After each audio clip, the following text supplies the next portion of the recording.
Masret Shabbat Daf Tzadik, nous commençons Daf Petet Amoud Bet, 9 lignes avant la fin, la Mishnah, Amotzi Yetzim Kedei Levashel Betza Kala. Donc nous reprenons les shiurim. Nous avons vu dans les prakim précédents, donc d'Apim,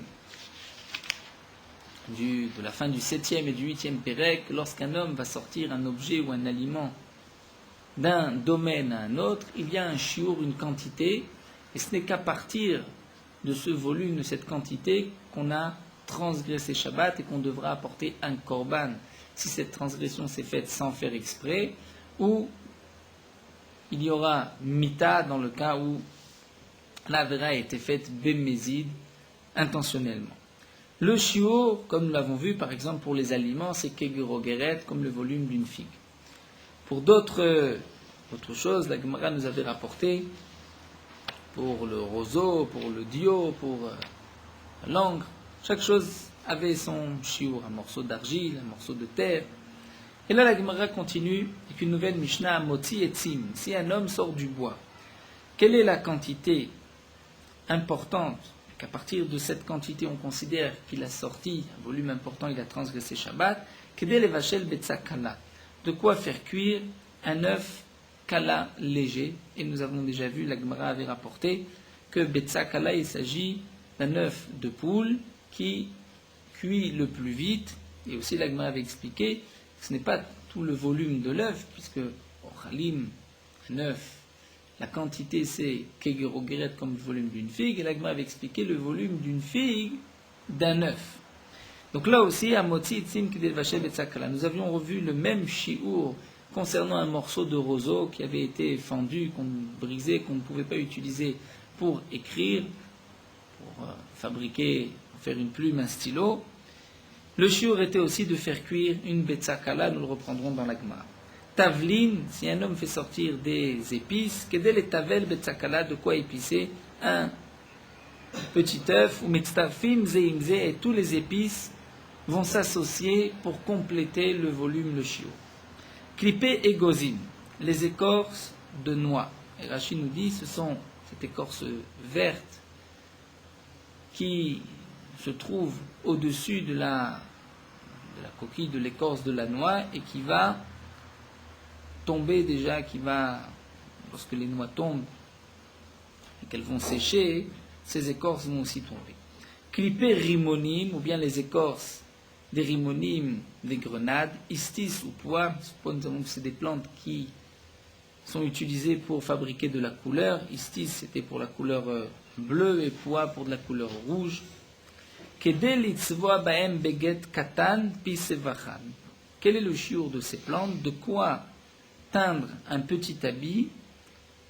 Il y a plusieurs girsaot, si on dit besevacha. Rachid nous explique que sevacha c'est la coiffe. Au-dessus de la coiffe, il y avait un petit morceau de tissu qui était mis, donc c'est ce petit morceau de tissu qu'on doit pouvoir teindre avec ces couleurs de istis ou poa.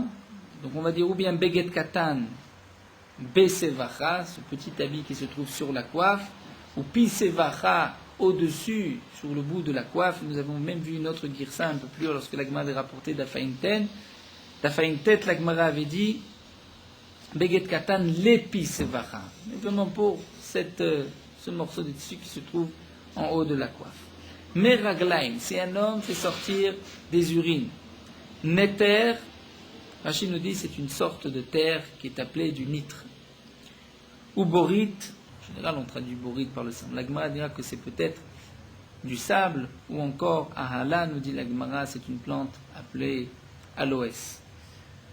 Kmulia ve ashlag sont aussi deux sortes de plantes que nous verrons, la Gemara expliquera.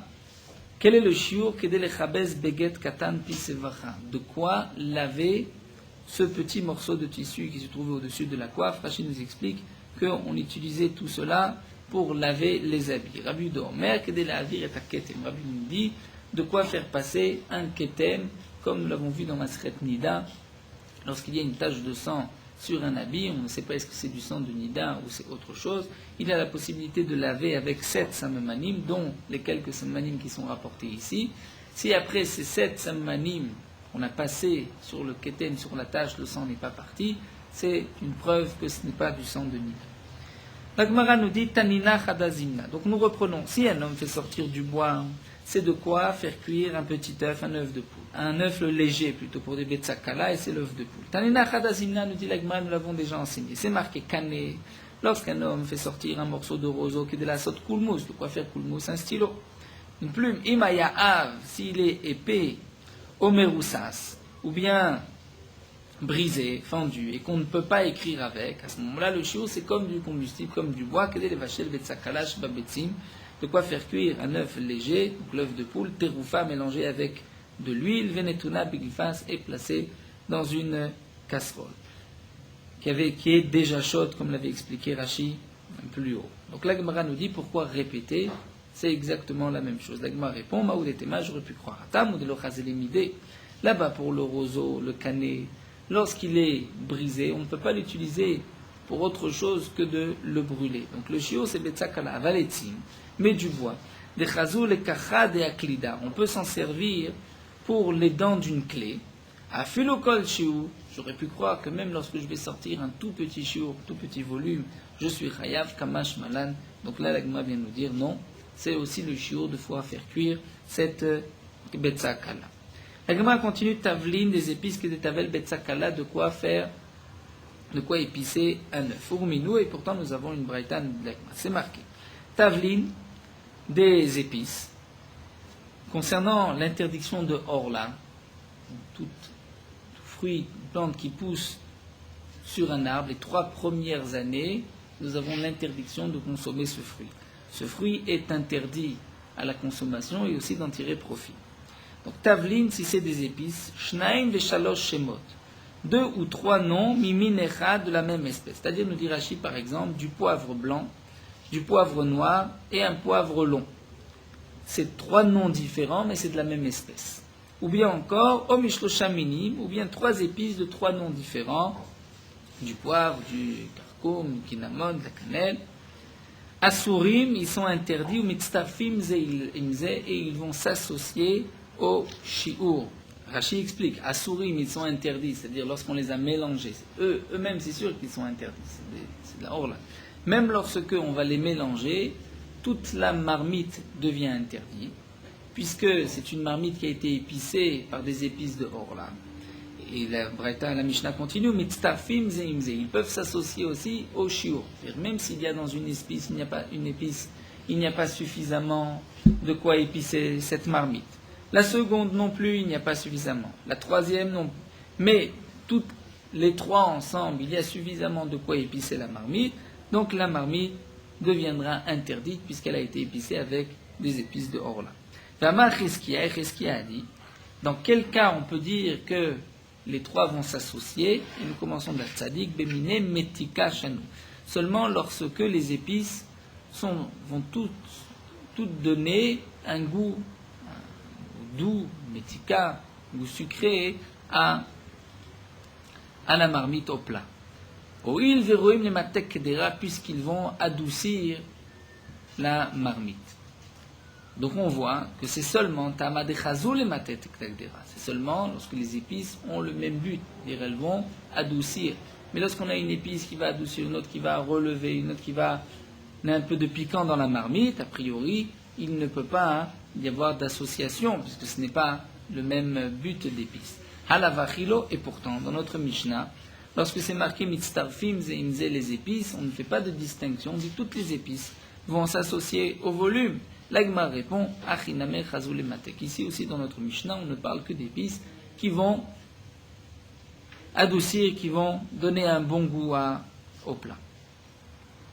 Kliper egozim et kliper rimonim. Donc l'Agma reprend les épluchures, l'écorce des noix, l'écorce des grenades, ces tissus ou pois, ces plantes qui donnent de la couleur, de quoi teindre ce petit habit. Ruminou, et demande l'Agma, pourtant nous avons une braïta, c'est marqué.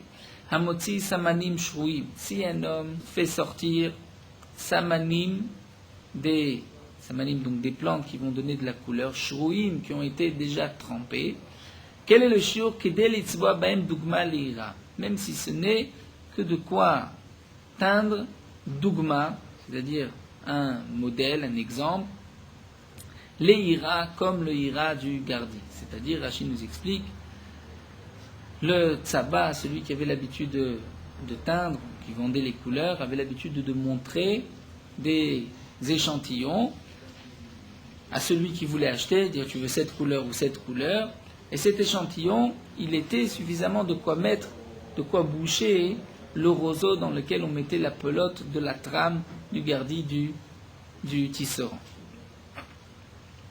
Donc nous voyons, nous dit l'Agmara, que c'est en vérité un tout petit chiour, Dougma Leira, ce n'est pas comme ici où c'est de quoi atteindre un petit habit, un petit morceau de tissu.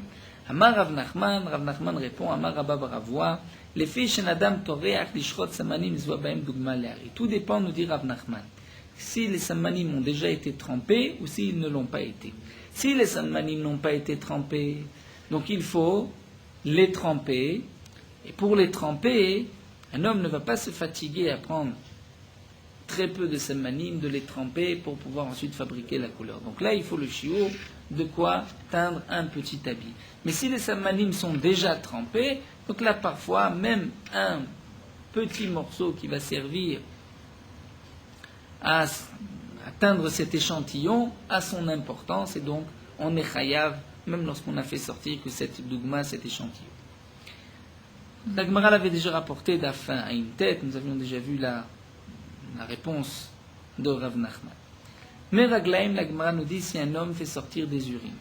Tana meraglaim ad ben memyom. Meraglaim, c'est jusqu'à 40 jours, c'est-à-dire des urines qui n'ont pas passé 40 jours, comme Tosfot l'explique, puisque c'est aussi avec les urines qu'on passait sur le ketem, sur la tache de sang, et la Gemara dit dans Nida, c'est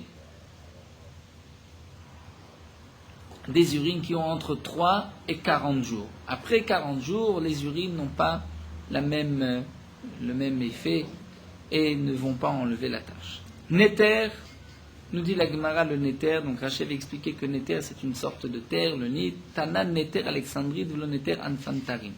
Dit la Gemara, c'est le Néter qui vient d'Alexandrie et non pas de Anfantari. Rachel nous dit c'était un endroit. Borit, que signifie Borit? Amar Rabiuda nous dit Zechol, c'est le sable. Demande la Gemara Vatania, pourtant nous avons une braïta qui dit à Borit Vachol. Le Borit est le sable. Donc on voit que Borit n'est pas le sable. Et la maï Borit, que signifie Borit? Kebrita. Kebrita, Rachid traduit par Gofrit, par le soufre. Métivé, nous dit la Gemara, c'est marqué concernant les dynimes de Shemitah, aussi Foualen, Achal Bitzin, on a rajouté sur les plantes, donne la couleur, sur plantes qui ont aussi la sainteté de Shemitah, de la 7e année, Achal Bitzin. Achal Bitzin, Rachid traduit par le létéron, une plante, Vali Nun et l'absinthe, le Lahana, Vea Borit, marqué le Borit, Vea Oel qu'on traduit, Rachid traduit par ailleurs cette plante appelée aloès. Et donc nous dit la Gemara, si vraiment tu dis que Borit vit, Sakdata Kebrita, que Borit c'est Kebrita, c'est-à-dire le soufre, Kebrita, Mita, Beshvit, est-ce que Kebrita est concerné par la Shemitah? Pourtant, maintenant, Natania, nous avons une braïta qui nous dit, Zaklal, voici la règle, Kosh, Yeshlo Ikar, Yeshlo Shvi. Toute plante qui a Ikar des racines, qui pousse dans la terre, est concernée par la Shemitah. Mais chez En lo Ikar, ce qui n'a pas de racines, qui ne pousse pas dans la terre, En lo Shvit n'est pas concerné par la Shemitah. Donc, puisque dans cette Mishnah, c'est marqué Vea Borit, et que Borit est concerné par la Shemitah, on ne peut pas traduire Borit par le soufre, puisque le soufre n'a pas de racines dans la terre, il ne devrait pas être concerné par la Shemitah. Alors la Gemara reprend la maï Borit, que signifie Borit à Allah, c'est cette plante appelée aloès. La Gemara dit Vatania, pourtant la braïta c'est marqué Vea Borit Vea Allah. C'est marqué et Borit et Allah. Donc tu vois que Borit ce n'est pas Allah. La Gemara répond très gavné à Allah, il y a deux sortes de Allah, deux sortes de plantes, une appelée Allah tout court et l'autre appelée Borit. Tosfot pose une question, puisque la Gemara, de toutes les manières, va dire qu'il y a deux sortes de Allah, deux sortes de cette plante appelée aloès. Ainsi, la Gemara aurait très bien pu dire qu'il y a deux sortes de sable, comme nous l'avons dit au début, au nom de Ravuda Zechol, dire qu'il y a deux sortes de sable, et puis ainsi répondre à la question. Tosfot dit que la Gemara savait qu'il n'y a pas deux sortes de sable, deux sortes de couleurs, alors que là, il y a deux couleurs, deux sortes différentes, très gavenées à aller, deux sortes de plante, de cette plante aloès. Kimoulia, nous avons vu dans la Mishnah que signifie Kimoulia, Marabuda Shlouf Dutz. Shlouf Dutz, Rachidi, je ne sais pas ce que c'est, mais c'est le nom de cette plante. Ashlag, Que signifie Ashlag? Amar Shmuel, Shmuel dit Shaltinu lekol nechutiyama. J'ai posé la question à tous les marins, Ve'amrouli, ils m'ont dit Shunana Sheme, son nom est appelé Shunana. Ou Mishtakar, on le trouve Benugva de Marginita, dans le trou des perles. Ou Mafkele, on peut le sortir Beramtsa de Parzela, avec un instrument pointu en Parzela, en fer. On peut le sortir du trou de la perle. Et c'est ce Ashlag qui est marqué dans la Mishnah, dans le shiur, on s'en servait pour laver des habits, et d'après Rabbi Yehuda, pour faire passer sur le ketem. Nous continuons avec une autre Mishnah, Pilpelet. Pilpelet, on devrait dire que c'est le poivre. Rachid nous dit, ce n'est pas notre poivre, et nos pilpel chez nous. Et nous verrons dans la Gemara pourquoi a été utilisé ce pilpelet, kol shiur. Même si je n'ai fait sortir un petit shiur, n'importe quelle quantité, je suis chayav. Veiteran, iteran, c'est le résidu de résine, comme la Gemara l'avait dit au début de Perik Bamim Madlikin, kol shiur aussi, avec le minimum, je suis chayav. Mine besamim, les sortes de parfums, de plantes odorifiantes, ou mine matechot, les sortes de métal. Kol sheen, toutes sortes de métal, kol sheen, lorsque je vais sortir n'importe quel shiur, n'importe quelle quantité. Mais avenez à Misbéar, si un homme fait sortir une pierre, une partie d'une pierre du Misbéar, ou met à faire à Misbéar, ou de la terre du Misbéar, qui normalement donc a une kedusha, une sainteté, qui doit être mis de côté, qui doit être enterré, ou bien makak sfarim, makak nous dit Rachid, c'est un ver qui mange les livres, donc makak sfarim c'est un petit morceau de parchemin qui a été mangé par les vers, qu'on doit aussi enterrer, ou makak matpechoteem, lorsqu'il reste aussi un bout du manteau du Sefer Torah, qui a été mangé par les vers, qui a été rongé par les vers, kol shiu, même lorsque je vais sortir n'importe quelle quantité, je suis chayav. Pourquoi? Parce que ils ont leur importance, même un petit morceau d'un Sefer est important, shimatznim otol negadzan, puisqu'on le met de côté pour l'enterrer. Rabbi Yehuda Omer, Rabbi Yehuda dit, Afamotzi mishamshe avodazara kodshu, même celui qui sort, les mishamshe avodazara, tout ce qui sert à l'avodazara, les instruments, les outils de l'avodazara, même lorsqu'il sort n'importe quelle quantité, on est chayav, shenema, puisque l'interdiction est aussi bekol shiu, shenema velo yidbak biyatra meuma minacherem, il ne reste rien ne sera collé dans tes mains, minacherem, de ce qui est interdit de l'avodazara. Donc on voit que la avodazara, puisqu'il y a une interdiction bema shiu, donc si un homme va aussi sortir un mashiu d'une avodazara, c'est considéré comme un shiur important, puisque le issour est aussi important bema shiu, donc si on le sort, on a transgressé Shabbat bema shiu. La Gemara avait expliqué cette Mishnah, c'est marqué pilpelet, que signifie pilpelet kol shiu, les maïchazet demandent à la Gemara à quoi nous servait, on peut dire ce grain de poivre. La Gemara répond chazé rachapé, si un homme avait une mauvaise haleine, il mettait pilpelet dans la bouche et ainsi il pouvait avoir une meilleure haleine. Iteran kol shiu, à quoi servait cet iteran, ce résidu de résine, les maïchazet les tzil chata. Et tzil chata, Rachid traduit, lorsqu'un homme a mal à la moitié de la tête, qu'Efratzi à roche, il se servait de ce iteran. Mine vesamim kol sheen, donc toute plante qui va donner une bonne odeur, c'est bekol sheun, puisque elle dégage une bonne odeur, donc elle a son importance, même avec 3 fois rien. Tanourabana, nous avons une braïta. Motzi re'ara. Si maintenant, un cas contraire, où un homme va faire sortir re'ara, une plante qui donne une mauvaise odeur. Là aussi, c'est kol sheun, même un tout petit morceau. Pourquoi? Rachid nous dit, puisque parfois, lorsqu'il y a un malade ou des enfants qui ont été, ou des mazikim, des démons se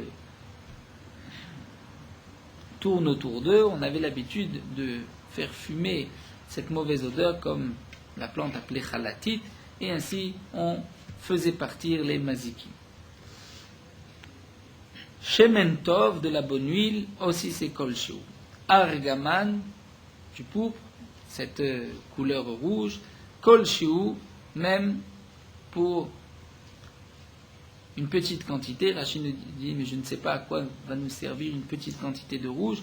Rachid dit peut-être que on pouvait aussi sentir cette plante, il y avait une bonne odeur, et donc le shiur des Bessamim, nous avons vu Kol Shiur. Ou Betulat Averet, Veret c'est la rose, Betulat donc un pétale de rose, et Rachid traduit Betulat par Bachour, c'est-à-dire une jeune rose. Achat, même si ce n'est qu'une seule pétale de rose, on est aussi chayav, puisque cette pétale de rose peut donner aussi une bonne odeur. Mine matechot kol shen, nous avons vu que si un homme fait sortir un peu de métal, même un petit morceau, il est chayav. Lema echazé, à quoi ceci peut servir? Taner Rabbi Shimon Lazar Omer, shken raoui lasot menat darban katan. On peut en faire un darban katan. Darban katan, c'est lorsqu'un homme devait diriger sa bête, il avait une sorte de longue perche qui est appelée la marda'a, et au bout de appelé plutôt le Melamed Abaka, avec cela qui dirigeait la bête, et au bout il y avait un petit clou qui piquait la bête, et ce petit clou est appelé Darban. Donc il était fait de n'importe quel métal, donc un petit morceau de métal, on pouvait s'en servir comme petit clou pour faire avancer la bête. Tanou Rabana, nous avons une braïta. Omer Arealai Barzel, si un homme dit, je prends sur moi, donc le Neder, Nedava, d'apporter du métal au Bet Amikdash. Acherim Omrim, Acherim, Rabbi Meir disent, Lo Yifrot Me'amal Ama, il ne doit pas donner moins que la largeur d'une ama sur la longueur d'une ama sur une ama. Lema Echazi, à quoi servait cette plaque de métal? Amar Rav Yosef le Kalia Oref, pour mettre au-dessus du toit du Bet Amikdash, pour empêcher les corbeaux de s'asseoir sur le toit. Donc on mettait une plaque d'une ama sur une ama, donc plusieurs plaques tout le long du toit. Rachid nous dit qu'il y avait aussi des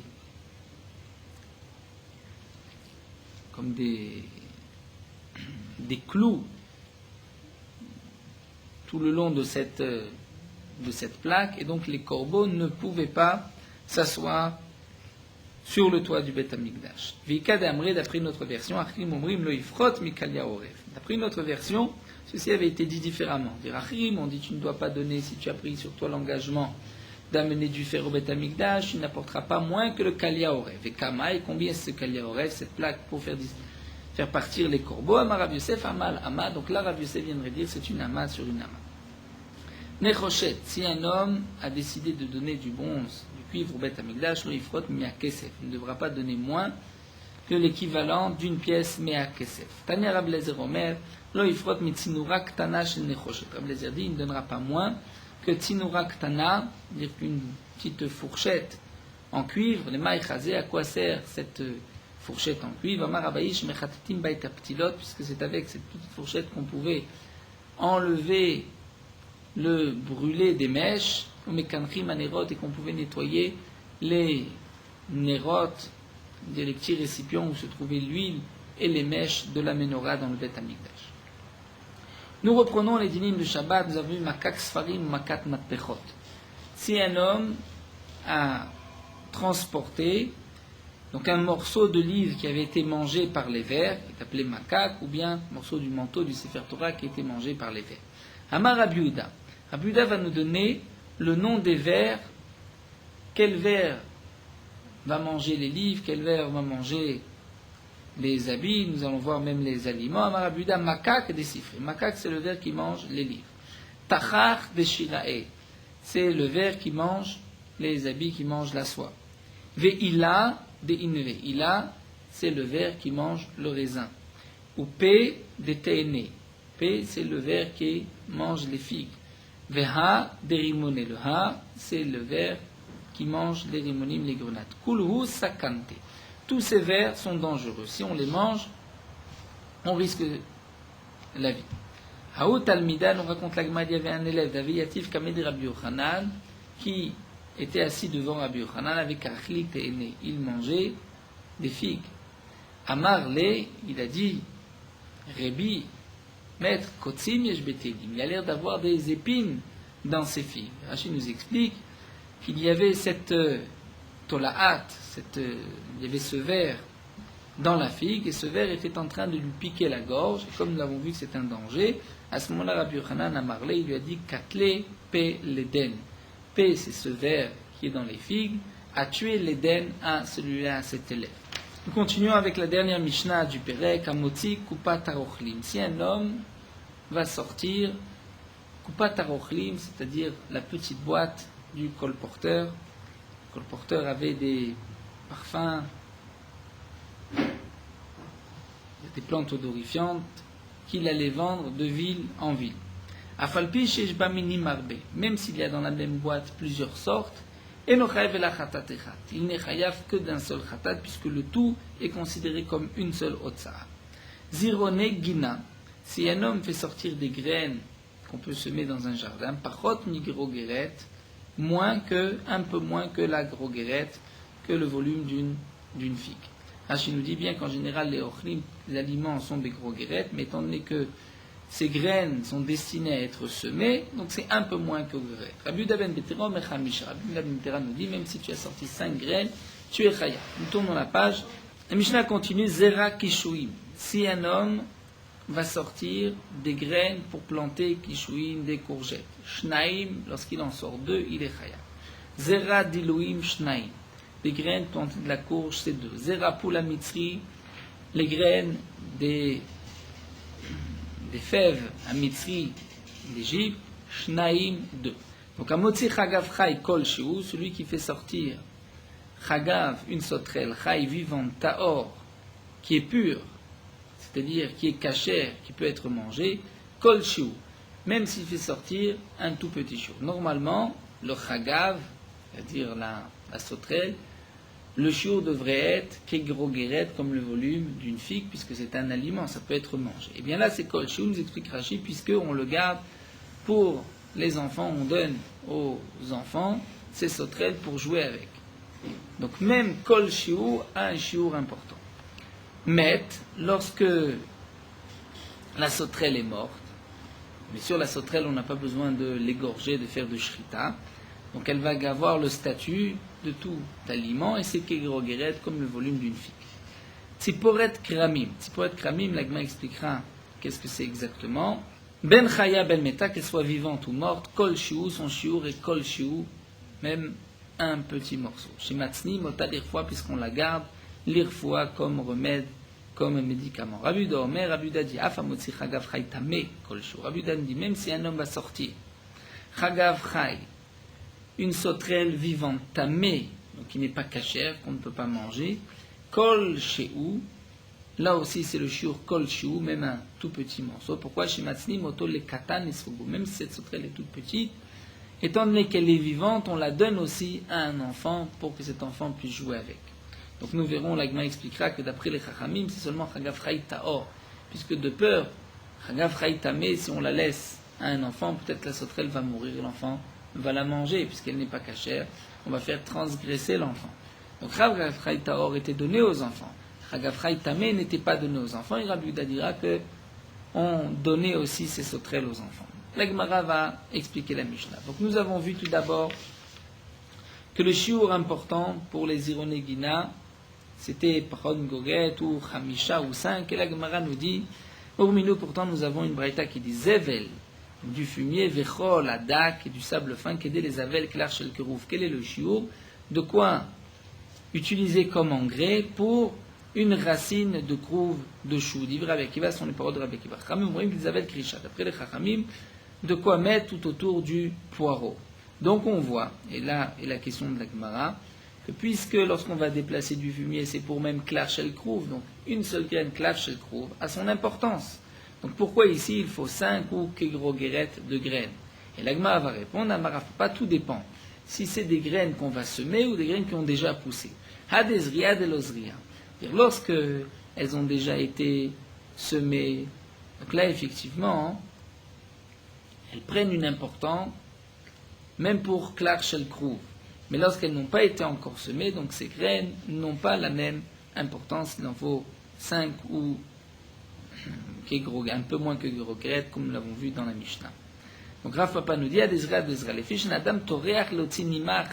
puisqu'un homme ne va pas se fatiguer, sortir une graine, nima c'est une graine, l'ezria pour la semer. Donc une graine pour semer n'est jamais sortie. Donc il faut plusieurs. Une fois que la graine a déjà pris des racines, que nous avons un chou ou un poireau, là ça a une autre chashivut, une autre importance. Zera kishuim. Tano Rabbanan, la Gemara nous rapporte une braïta. Amotzi garinim. Si un homme sort, garinim, Rachid traduit garinim, les noyaux de date. Im les netiya, si c'est pour les planter, shtaïm, lorsqu'il en sort deux, il est chaya. Im la chilas, c'est pour les manger. Kemelo pi chazir, de quoi donner, puisqu'en général c'était les cochons qui les mangeaient, donc de quoi remplir la bouche d'un cochon. Vekama melo pi chazir, achat, c'est un seul garine, un seul noyau. Im le acide, si c'est pour utiliser comme combustible, kedel vachel betsakala, de quoi faire cuire un œuf léger, l'œuf de poule. Im le cheshbon, si c'est pour l'utiliser pour compter. Rachid nous dit, on avait l'habitude de donner pour chaque dinar en échange un noyau de date.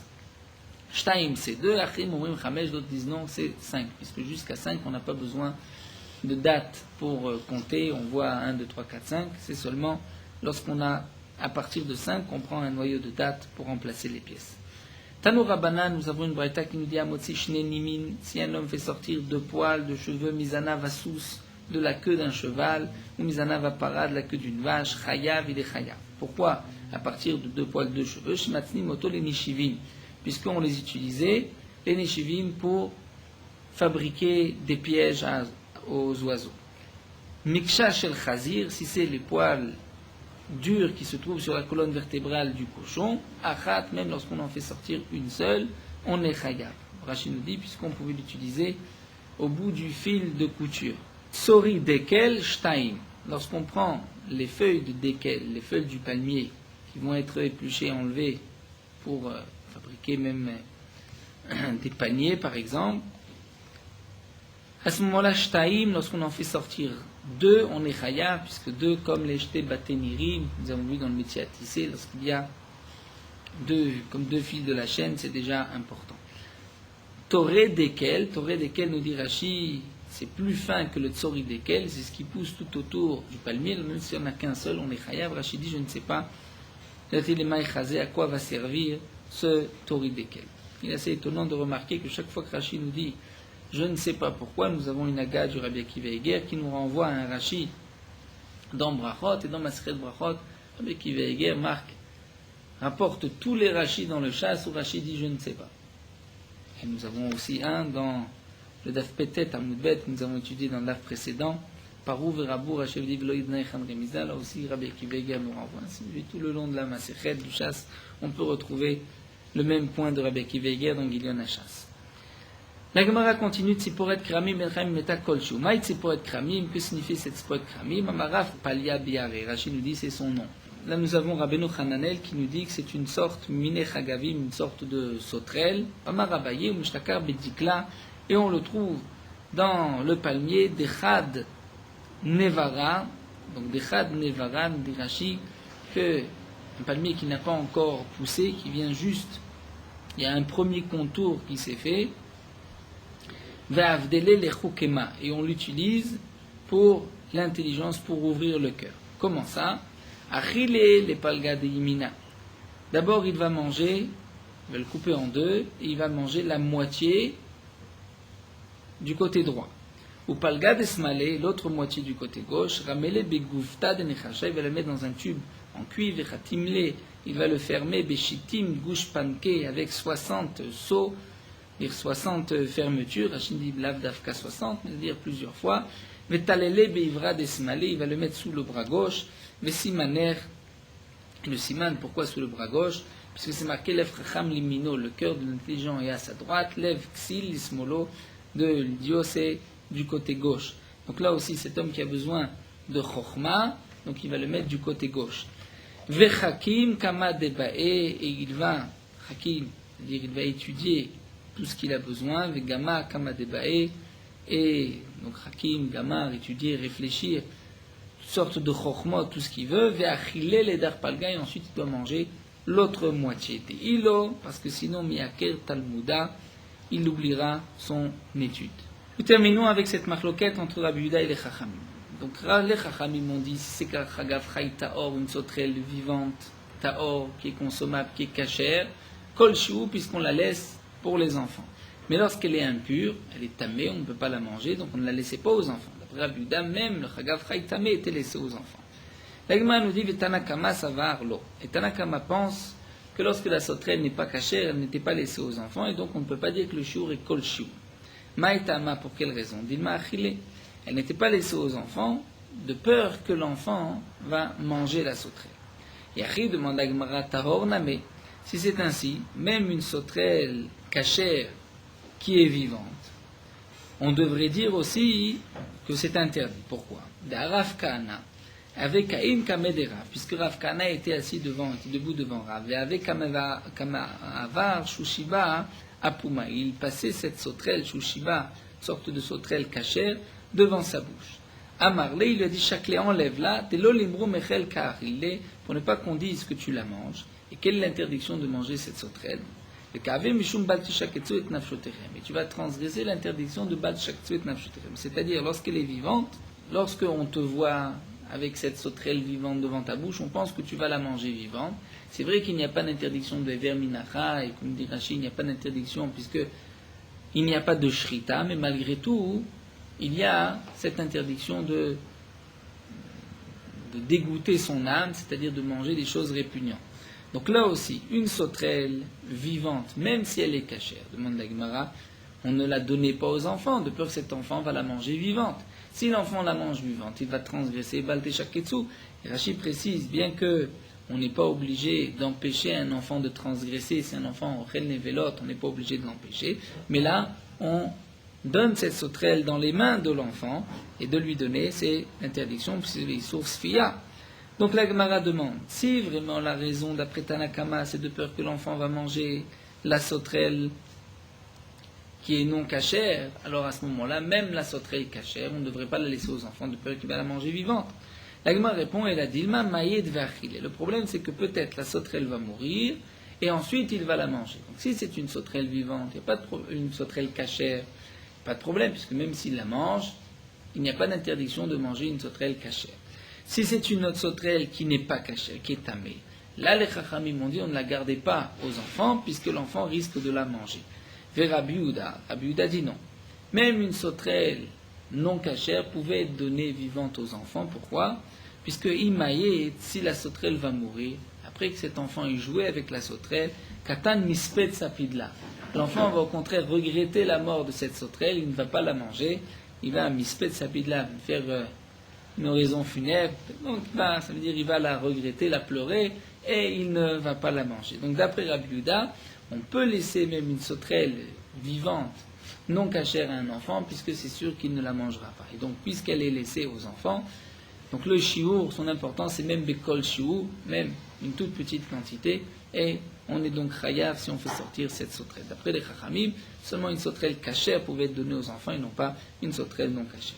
Adran Allah Hamar Bekiva. Nous commencerons Bezrat Hashem, 10e Pérec demain.